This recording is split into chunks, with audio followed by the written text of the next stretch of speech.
I'm Karen Lightman, Executive Director of Metro 21 Smart Cities Institute here at Carnegie Mellon. And thank you, Anna, for the introduction. And I'm really excited to be here to introduce the panel, which is on a topic that's really near and dear to my heart. We've got a great lineup. The first, you guys can, are we doing like I'm doing an intro, like now featuring, come on, get out.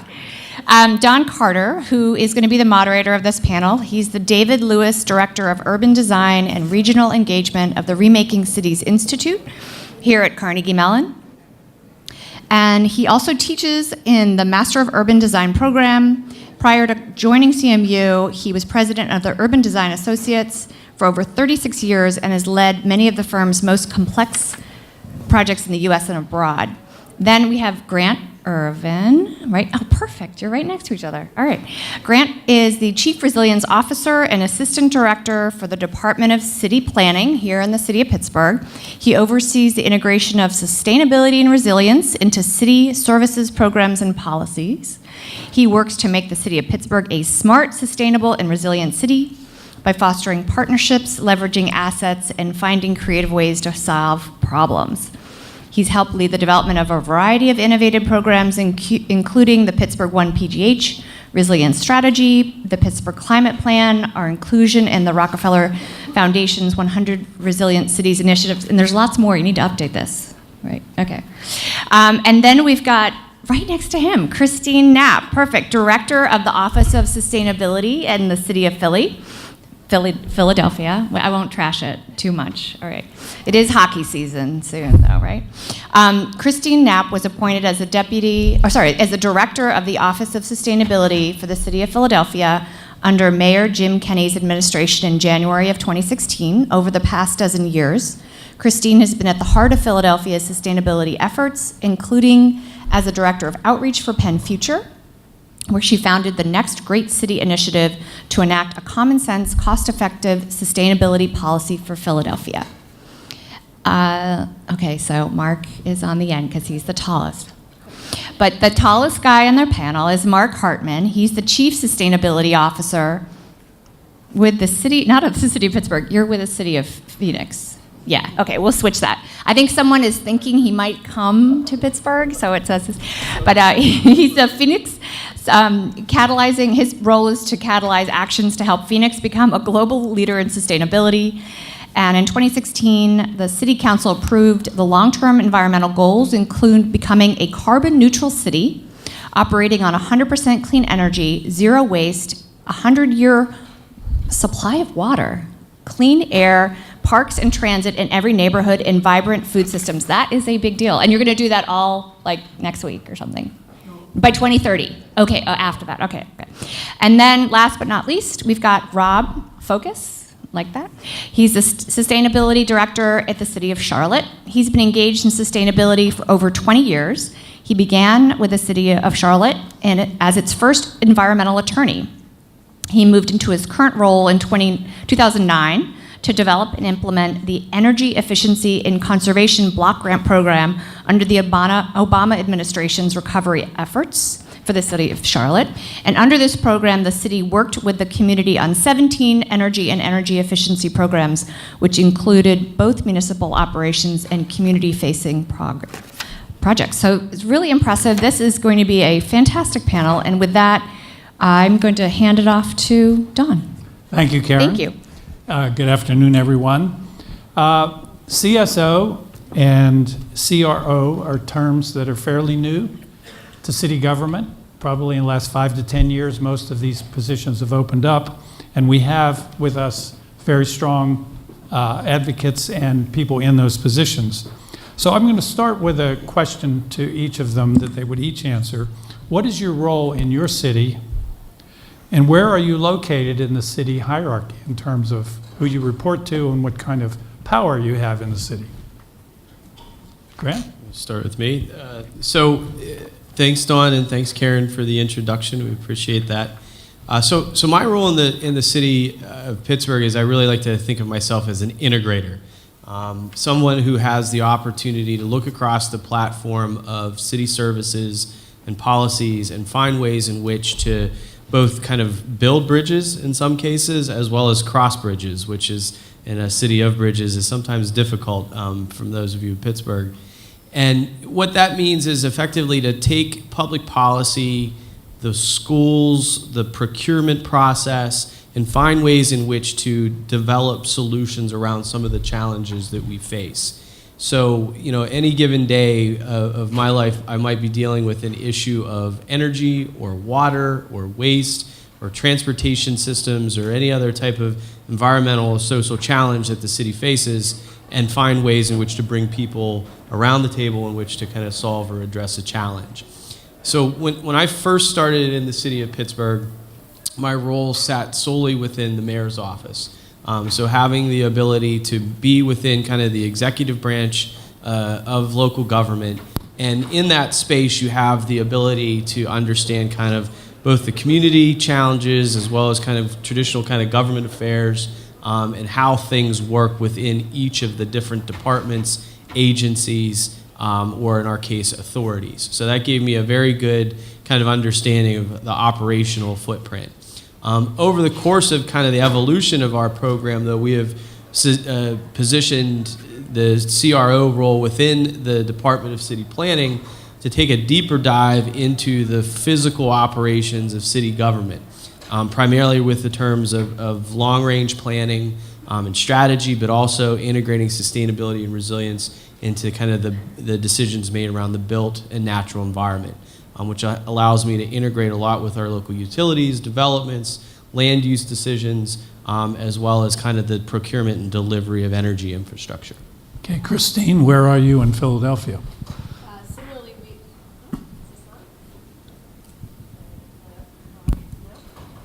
Hello? Pass yours. Here we go. Similar in Philadelphia, the Office of Sustainability started as a mayor's office in the last administration. Towards the end of that administration, it was actually created made a permanent office through a city charter vote by the public, and overwhelmingly approved. So in the beginning of the administration I now serve under, it was moved into the managing director's office, which is actually a good positioning, since a lot of what Grant was saying in terms of how we work with other departments and integrate sustainability work into them. Most of the all of the operating departments report to the managing director's office. So it was really great to be sort of more closely aligned with those operating departments and their budgets and their processes.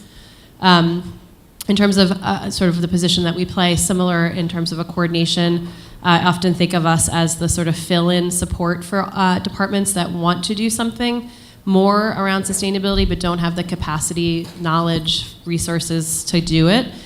So an example is we've been working with our procurement department who wants to think about sustainable procurement policies and practices but haven't been able to really dedicate staff to doing that. So one of our staff, that's part of her portfolio, about maybe 20%, 30% of her time is working with the procurement department and helping to create training programs and policies and identifying certifications and all that to be embedded into procurement work. So that's a kind of a model. I think the one big shift also in terms of our role is I think in the first maybe 5 to 8 years of the office, we were really focused internally on having the city lead by example and make our own operations as sustainable as possible. But I think we heard when we updated the sustainability plan in the beginning of 2016 from the general public is they wanted us to be more engaged in external work. They wanted us to be communicating more, engaged with community level work, telling people how they could help achieve our sustainability visions. And so we have sort of pivoted a little bit more externally than we had been before to really start having a communications and engagement strategy for a variety of different stakeholders in the city. So that is sort of relatively new work for our office. Okay, Rob. Great. Good afternoon, everyone.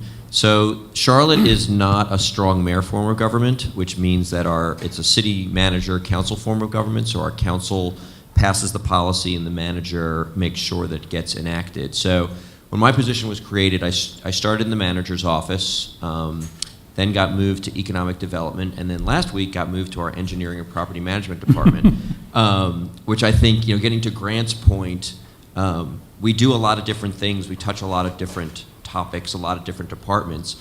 The one consistent thing has been that I report directly to an assistant city manager who's one step below the city manager. So it's almost more on paper I live in these departments, but in terms of who I work with and who I report to as assistant city manager. I really have two buckets of work that I do. One is very focused on greenhouse gas reduction. We just passed our first, we call it our Strategic Energy Action Plan, because we tend not to call things climate action plans in the South.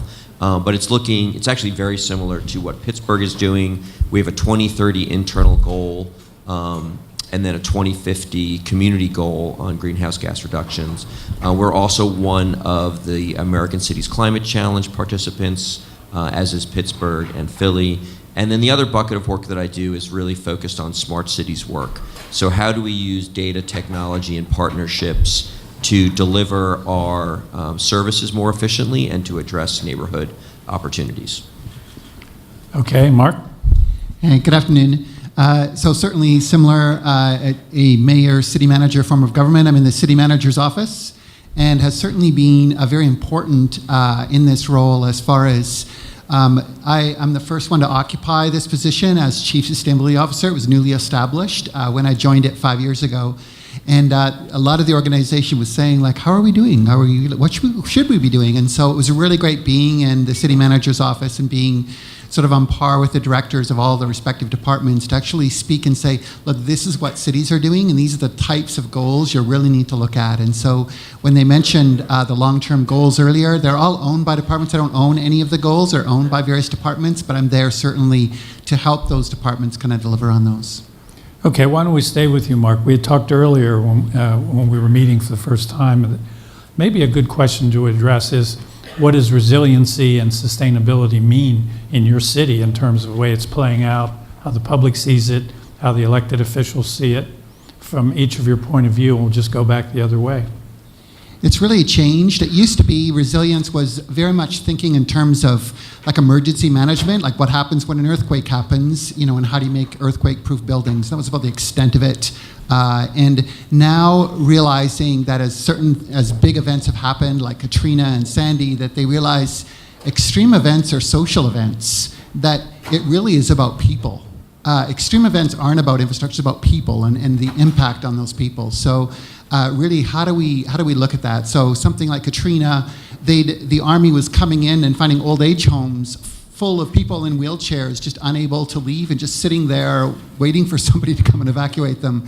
And so recognizing, emergency departments really need to say, okay, who are the vulnerable populations and how do we address those? And I think the other aspect of it is that, one of the things certainly that needs to be addressed is many cities have issues. They're sort of the symptoms or stressors are called. It's like a drip that's just making it more difficult for a city to adapt. And so recognizing the importance of addressing those and really, that really sort of adversity is kind of a midwife of resilience, that it's through these things you can actually have those conversations and say, how can we as a community, as a people, become stronger?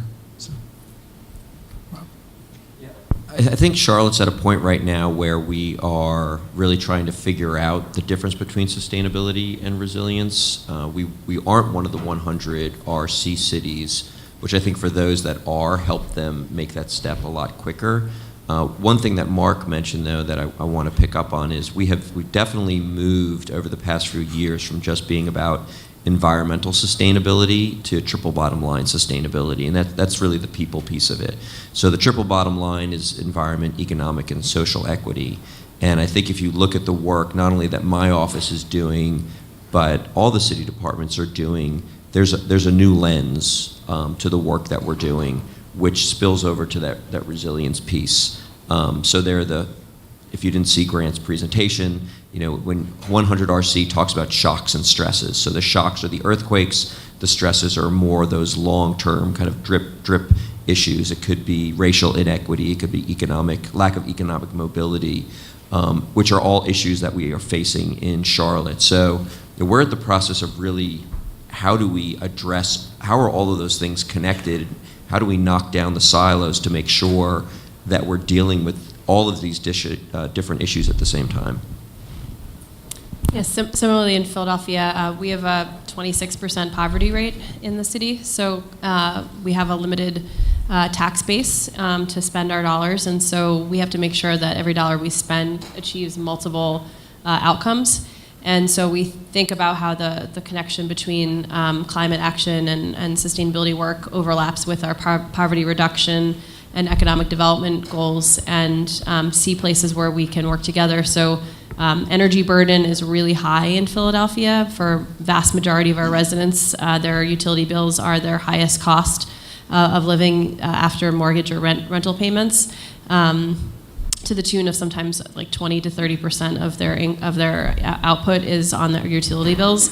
Even though we have a fairly energy efficient housing stock with the sort of traditional row homes, we have a high home ownership rate for a city with such high poverty, which means a lot of those homes have not seen any investments in many decades. So folks are sort of house rich but pocket poor and don't have the ability to sort of upkeep those homes. So thinking about ways to make a home more resilient to increasing precipitation, to increasing heat, while also lowering bills and putting more money back into people's pockets.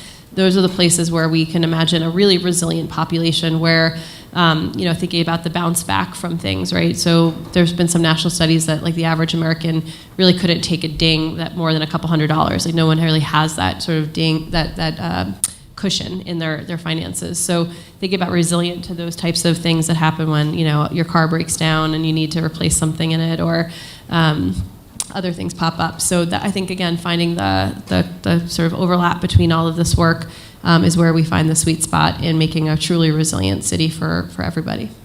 And if I can just interject on that, one comment was the bounce back thing, and that's actually a lot of conversations, is there a way to actually bounce forward, to actually just say, how do we go back to rebuilding what we had before, which actually wasn't very resilient? How can we actually be better off, like do a leap in move forward in our cities, so that really thinking about how do we rethink our cities to actually be very much more resilient in the new way when we do experience an event, to actually be better off afterwards. Which is such a hard thing for cities that are always struggling to do, because you're going from, generally, at least in Philly, years of deferred maintenance and then trying to leapfrog to resilience, where like just basic stuff is not there, and we're trying to kind of leapfrog over that, and it's hard, but it is worth the investment, and proving that out is something that I think is our job in a lot of ways.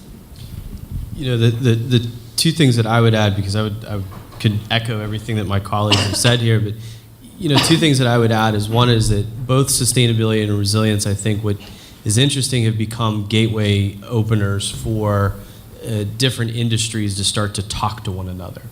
The work in resilience, I think for me in particular, has been really helpful engaging our utility partners, for example, because they think about resilience in terms of grid operations and getting the system back up. It's been helpful to work with different industry partners in the environmental and technology space, because they're thinking about sustainability maybe with a lens of operations, but also in terms of their own business sustainability. I think the challenge that we have, and maybe one of the big things I think for the audience to really consider in your space, is how do you cross over sectors, and the idea of integrating kind of your work with a sustainability and a resilience mindset. Because that's really like one of the fundamental challenges that we're seeing in cities today, is this need to kind of build things differently, build them to bounce forward, build them to not just withstand a shock, but to build things with a mindset that they can advance a higher purpose, whether that's a higher purpose for a customer or a resident of a neighborhood, or to address a global challenge like climate. So these are the types of things I think where we have to start to work together to use these terms to start to kind of all put our oars in the water to row in the same direction. Okay, now this is Energy Week, right? So I'm going to start with you, Grant, following up. You actually teed this question up a bit. How much of your mission is related to dealing with the issues around energy, and how are you actually implementing those issues? Yeah, I would say energy for me is probably 50+% of my portfolio right now, and large part I think because of the leadership that the mayor has put on the table and allowed us to kind of develop this space, but also because of the partnerships that we have between our really three major universities here in Pittsburgh, with Pitt, Carnegie Mellon, and Duquesne University, all being major contributors in the energy space, whether that's through efficiency or generation or storage or electric vehicles. we're doing something with each of those university partners in that space.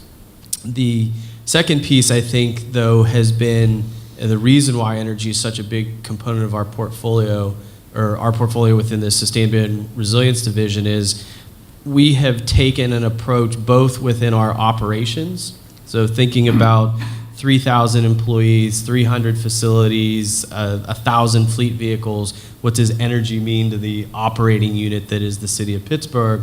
But also understanding these issues like energy burden and climate change. What does this mean for our residents and the people that live and work in the city of Pittsburgh? So addressing that climate challenge and that resilience challenge is an energy challenge. And the ways that we're addressing that is through really tough things like procurement. How do you buy renewable power? How do you collaborate and form collaborations to buy renewable power? How do you procure energy efficiency services? You know, to Kristine's point, these things are really tough because cities and institutions typically just go out and pay a bill and things are expected to have the lights come on. But when you try to challenge those assumptions and do them in different ways, it requires kind of new thinking, new partnerships, and a lot of bandwidth to do that. Kristine? I can't put an exact number, but I would say probably 50-60% of our portfolio is also thinking about the energy systems in some way, shape, or form. We house the city's energy office within our office, and that's a staff of 4 folks who are primarily focused on the city's own use of energy. So that's everything from procurement to energy performance contracts and energy projects within our own buildings to reduce energy. So both all procurement, renewable energy projects, and energy efficiency projects that are focused on municipal, about 600 buildings that the city owns. But then also sort of energy policy from a larger perspective that some of our other staff work on. 80% of Philadelphia's carbon footprint comes from our building stock. So that is our primary focus in our office. Which means working on things like benchmarking policies for the largest buildings, energy codes, the 2030 district, other ways that we can sort of get at the building industry in Philadelphia and start making some dents in their sort of contribution towards our carbon footprint. So it's a huge part of the work we do. I think just to sort of highlight one recent example of some of the work on the procurement front that Grant references difficult. We just signed an agreement with a power purchase agreement, which is a great model for cities and for other large institutions. We basically contracted with a renewable energy developer named Community Energy, and they'll be building us a 70-megawatt solar facility in Adams County. We will buy all of the electricity that is produced on that site, which will be about 22% of the city's electricity need, just for municipal use, not citywide. And we'll be paying exactly what we pay right now for electricity. We don't pay an extra dime, so all of the sort of cost is on the energy developer and all the ongoing sort of maintenance and operations. It was a big slog. It took like 2+ years to get through the legal and financial and economic development reviews to get to there, and then city council approval just happened at the end of the year. So it was a lot of work, and we were really fortunate to have some really excellent technical partners who helped us make it possible, including Community Energy, who really sort of saw this as an opportunity. So that now we've displaced some dirtier sources, and we've locked in a good rate for 20 years. So it's a win-win for us, and we're pretty excited about sharing our learning with others who want to follow suit. Yeah, I'd say our office is about 50 or 60% as well. Especially because we have our new energy action plan and we're part of the climate challenge. But the energy work, it spills over into everything, even the smart cities work that we're doing. And I'll give you an example of that in a second. But we also have Duke Energy, which is the largest publicly owned utility in the country, headquartered in Charlotte. So we've been working really hard with them over the past year to draft an agreement, an MOU, on how we work more closely together on energy topics from EVs to renewables to smart city topics as well. And one of the issues that is frustrating, especially when we're constantly hearing about the dire need to act quickly, is that this stuff does take too long. Be it agreements with city and utility or utility and other companies, that we need to keep And I'm hoping as these early dominoes fall, we'll be able to move things quicker. But I really think it takes everybody, not just the people on this stage, to keep demanding that we're moving faster. And one of the projects that we were able to move quickly was one of our smart city projects. It was called Smart Homes, and it addressed the energy burden in Charlotte in some of our lowest income neighborhoods.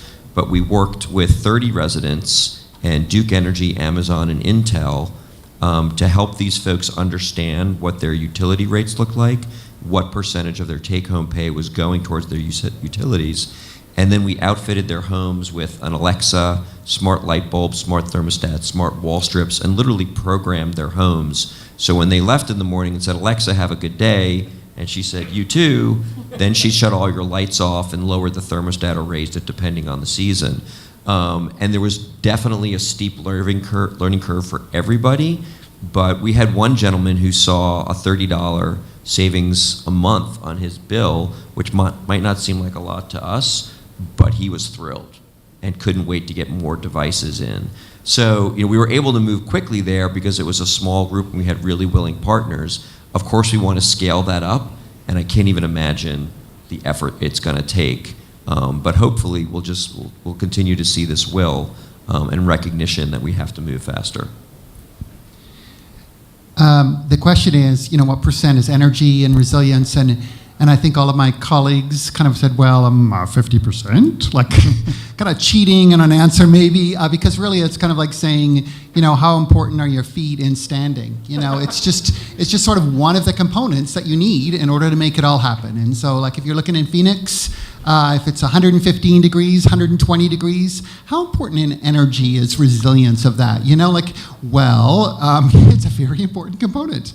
And so really recognizing that we really need to think about what is that. And certainly if we're going to have an extreme event of extreme heat day, that, energy, that's the day that the grid is risky to would likely go down. If it's going to go down, it's when its greatest stress is happening. So those are the kind of things. And I think that the greatest relief to all of us who are very pro about renewable energy and things is that renewable energy, was always trying to say the argument, well, we need more renewables, but actually we find that the beauty of it when resilience conversation came forward 5 years ago, when they really started talking in cities about it, was that it's actually a great resource because it's actually resilient as well as renewable. So it really added that component of resiliency. So it's been like, oh good, another good reason to support renewables. So that's been a real delight.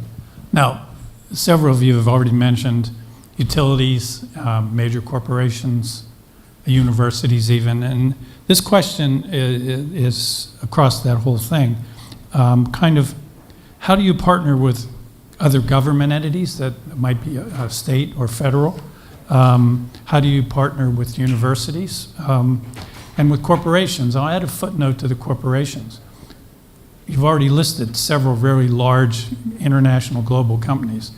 All these companies are trying to monetize what they can do out of the applications, the hardware, the software that they have. Energy companies want to sell you your future, your 20-year contract. They'll take everything for you. So it's kind of a complicated question, but address it as you might want to. We'll start again at the end with Mark. How have you been partnering, and what's worked and what hasn't worked, and what concerns you about partnering?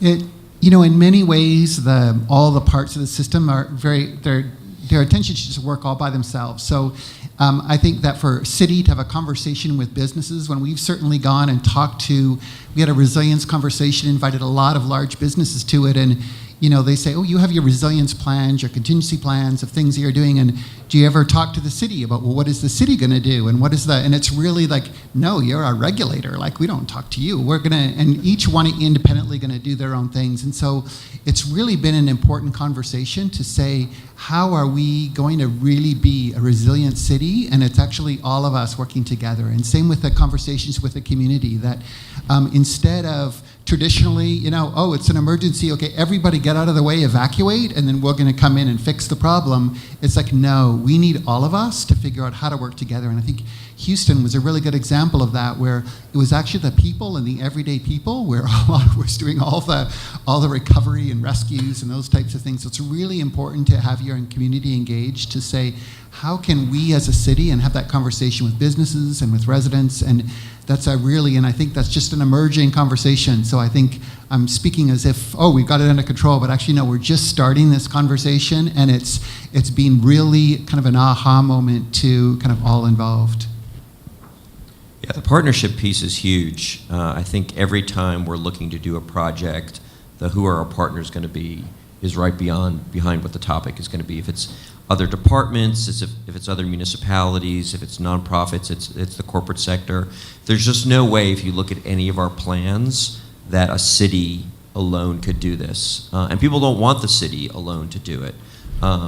So I think it's hard to connect all these dots. What we do are often disruptors, and no one really likes disruptors, but to get to where we want to be, we have to be disruptors.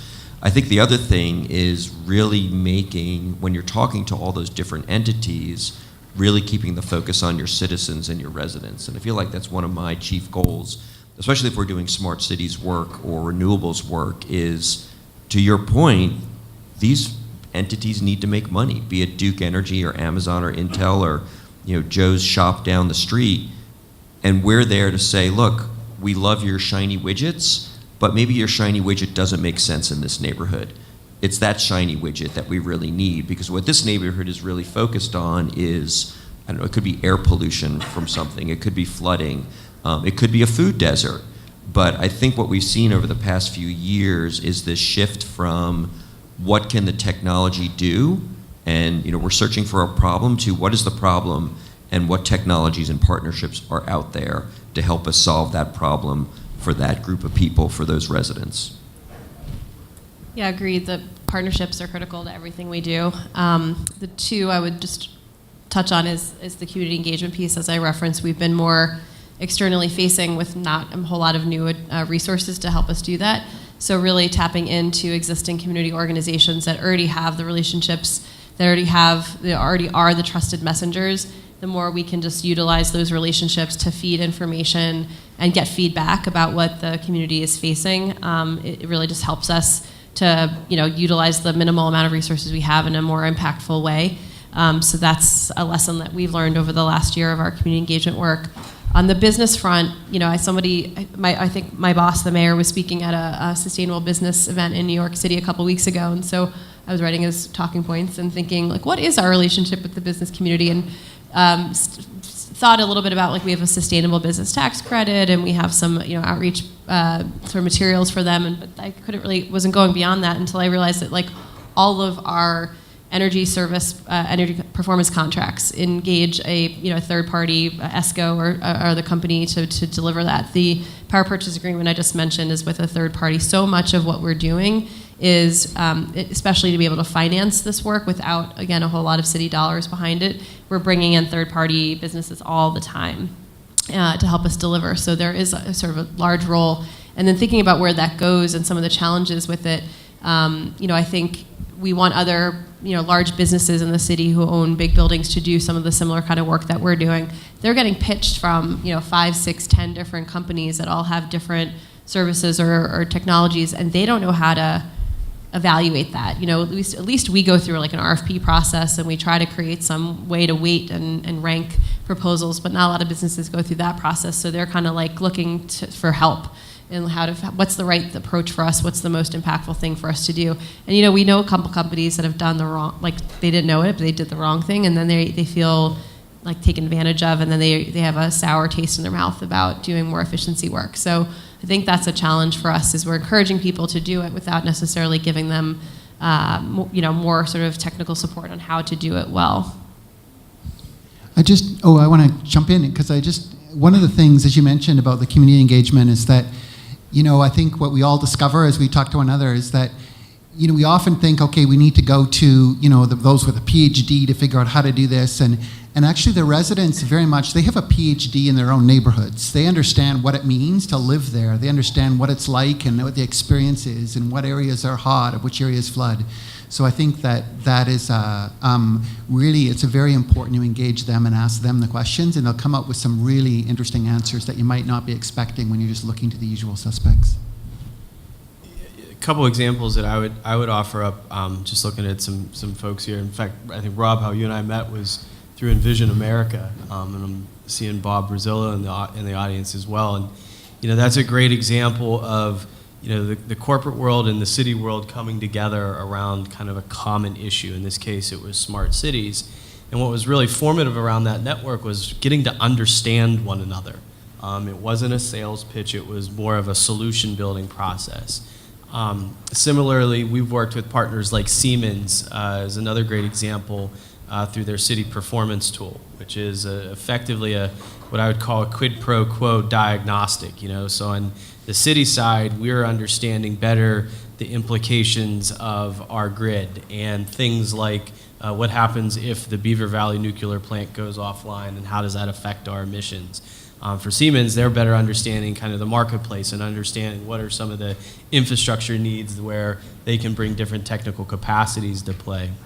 And then a third example I'd offer up is, here with Carnegie Mellon, specifically the partnerships that we've had with, organizations like yours, Don, and Remaking Cities, or with Karen's organization, the Metro 21 program, where we're testing and deploying, technology and challenges based upon real-world city problems. And those have been really fundamental, I think, for us. Okay, we have a few more minutes. We'll continue up here, but you can obviously communicate questions, and miraculously they turn up here on my iPad. So if you have something that's on your mind, please proceed to send it to us. We're going to go to another question here that's Bruce Katz, who was at the Brookings Institution, has now moved to Drexel in Philadelphia, wrote a book several years ago called The Metropolitan Revolution, in which he said the real action is going to be at the regional level because the federal government has essentially left the building in terms of urban concerns over the last 5 presidents of the United States and their administrations and the Congresses.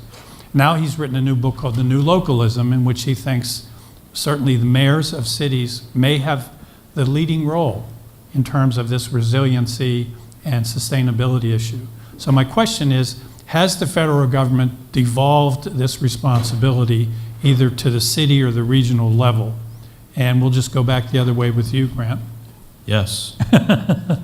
Yeah, I mean, it's just in that time frame that you talk about. I mean, you've seen the implications of budget cuts, of policy changes, and you have that with every administration. But I think one of the major strains that I've seen in local government is inheriting a lot of the responsibilities that the federal government heretofore, helped to deliver on.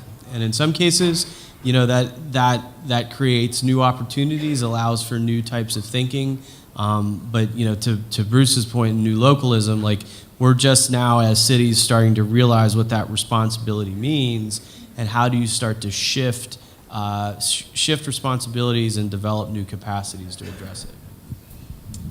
I would also say yes. And the thing I think that frustrates me a little bit is that there's this big sort of story that's been going on the last couple of years about how cities are at the forefront of acting on climate.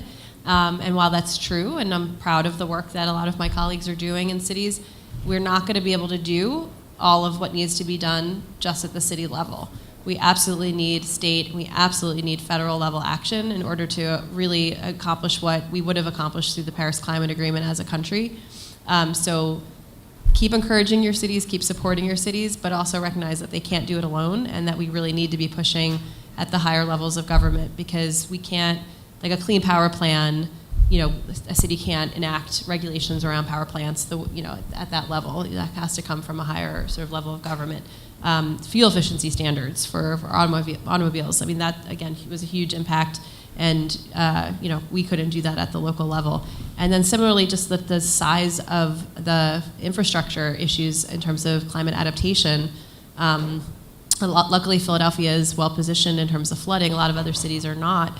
But even in Philadelphia, if we're looking at things like berms that need to be built to protect parts of our neighborhoods from riverine flooding, the city doesn't have, literally billions of dollars to put into, creating that kind of infrastructure. That's where we look to Army Corps of Engineers and sort of other federal actors to be able to provide that support that just isn't there right now. And so multiply that across all these cities and all of the sort of climate projections that are showing, particularly with flooding, there's a real absence that we, again, aren't going to be able to fill locally. So we're doing our best. We're putting our finger in the hole right now in the dam, basically, but we need to build a new dam. Yeah, I agree as well. Surprise, surprise. But one of the things that I want to emphasize is that it's not just avoid, it's rollback, right? So, North Carolina is what's called a Dillon rule state. We don't have home rule. So literally the North Carolina General Assembly could dissolve the city of Charlotte tomorrow if they wanted to.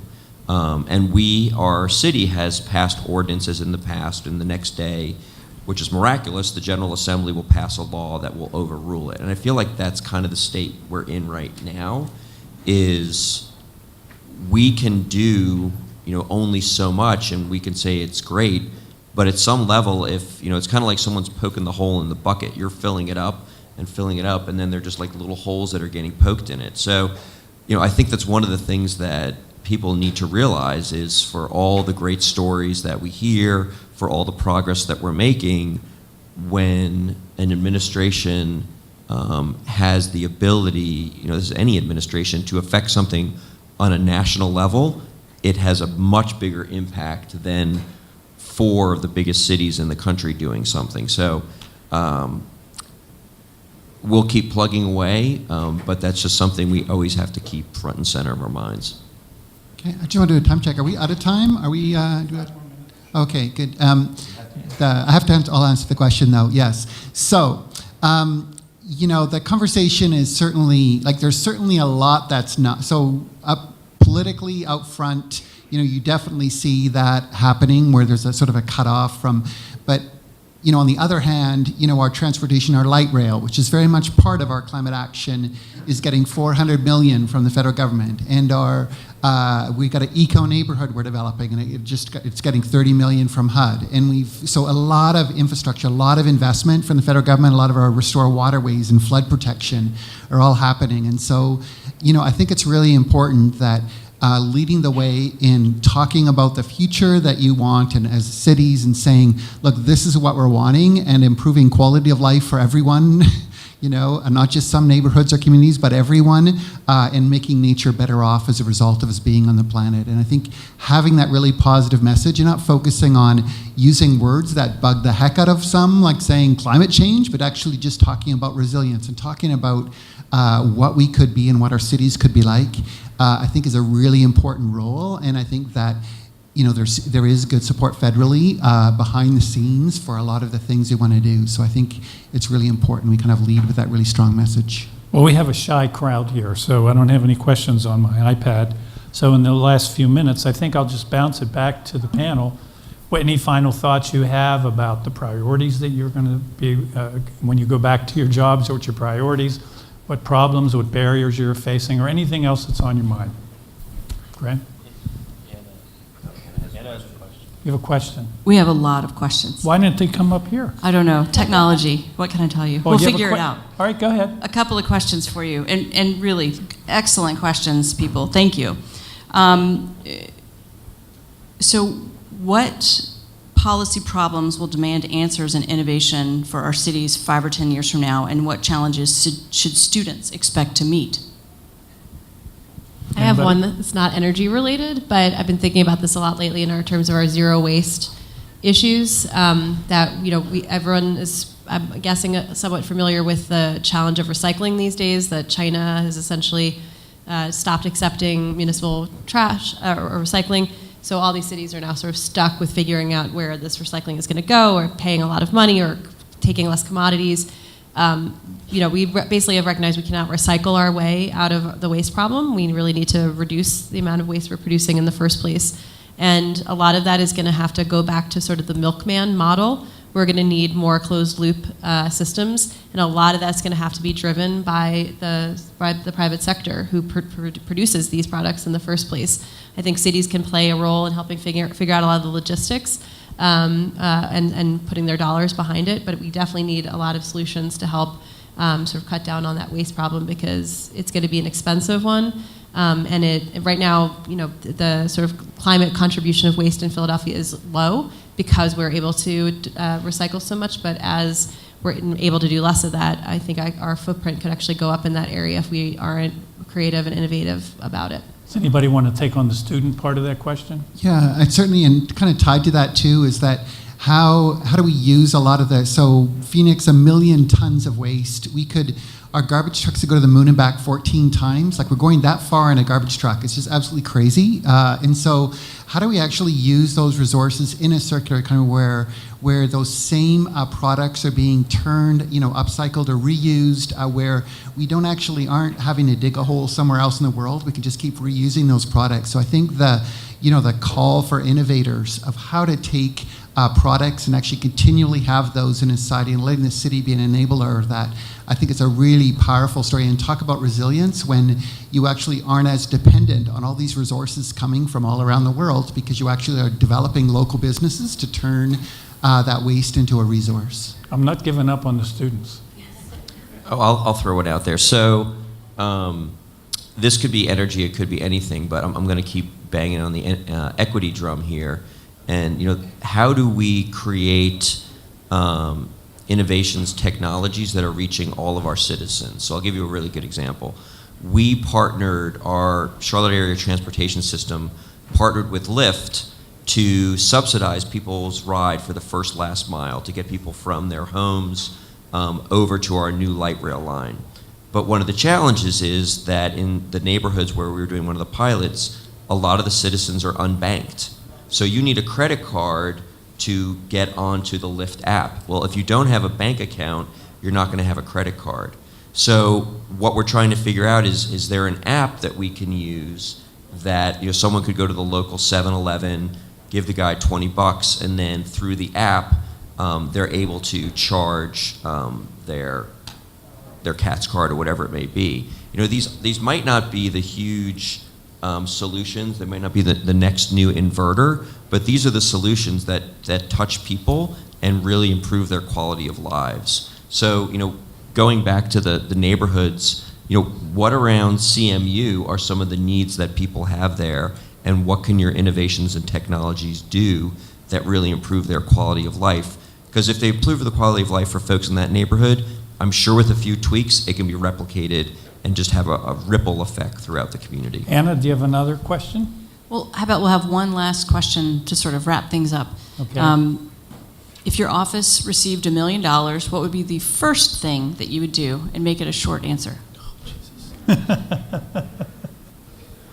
So I'm going to give you a funny answer. And it's related to what I was going to say to the students is, one of the big things I think the keynote presenter flashed a bunch of corporate logos up on a screen. And I'm sure that every student in this office recognized at least 25% of them and thought, hey, I'm going to get a job there. And one of the things I would say is look to local government as a career path. I think one of the things that are often forgot about is working in cities, working in local government, and being a problem solver. It's one of I think the biggest challenges that we have is a need for talent infusion in terms of kind of solving some of these challenges that we're talking about. And when you think about some of those issues that cities confront each and every day, it requires engineering, it requires problem solving. And that's one of the things that I would just implore people to do. So with $1 million, I would then hire a bunch of interns from Carnegie Mellon to help me solve these problems. I'm torn with. I like the idea of hiring up. I would definitely maybe I'd use half on that. Split it up. I'd have to spend it all in one place, right? The other area I'm really interested in is that the city of Philadelphia actually owns our gas utility, and that is basically going to continue to be a problem for us in a low carbon future, to be owning a fossil fuel based utility. But that utility employs 2,000 Philadelphians with good union jobs. And what we're seeing over time is that PGW has fewer and fewer customers, and those customers are using less gas as our winters are getting warmer. And yet the customers who are left are the poorest customers, right? Because folks who afford to electrify are going to electrify, and the fewer customers that are left are going to be the poorest, and they're going to be the ones stuck with the cost of maintaining that huge infrastructure system. So we're trying to embark on a diversification study for PGW to understand what are the other thermal energy opportunities, which is an area I think that is maybe a little overlooked. As we talk about 100% renewable energy, I think electricity gets a lot of the attention, and thermal energy gets a little bit overlooked. But for cold cities like ours, we need to really be thinking about that and understanding what those opportunities are. And then for us specifically, how we put that equity lens on it to make sure that we're bringing along the workers, we're bringing along the low-income customers of PGW into a future that is both economically and environmentally sustainable. So I would put a lot of the dollars towards that study and then actually implementing some of the projects that we would identify. Rob? I would buy Teslas for all my staff. No, no. Grant stole my answer. I thought it was going to be so unique. Yeah, definitely hire staff. It's not that we don't know what to do. It's very often we don't have the people power to get it done. But since you stole my answer, what I'd like to set up is kind of a grant, like a matching grant program to challenge corporate partners on specific challenges that Charlotte is facing. So if I put up $250 of my money, then I want Bank of America, Wells Fargo, Duke Energy, to match that. Yeah, I think we have a good agreement of the needs. One, yeah, definitely leverage funding to get other sources. And cities, unanimously, the big issue is actually hiring anyone new is pretty tough from a city budgeting perspective. Is really tough. And so actually having people on, both paid interns and as well as city staff, to just manage projects that we have, I would say 30 programs that we are all have irons in the fire and just, manage, and it just be so, I just love to have somebody just say, take that and, bring it home, so I think that's the biggest thing, is just having ideas go. I don't know if you'd all agree, but I would put people in our law department and in our public property, different folks in different places, because we wouldn't be able to do something without that lawyer helping us to be able to do it, or that finance person getting it. So, Well, join me in thanking our panelists, please.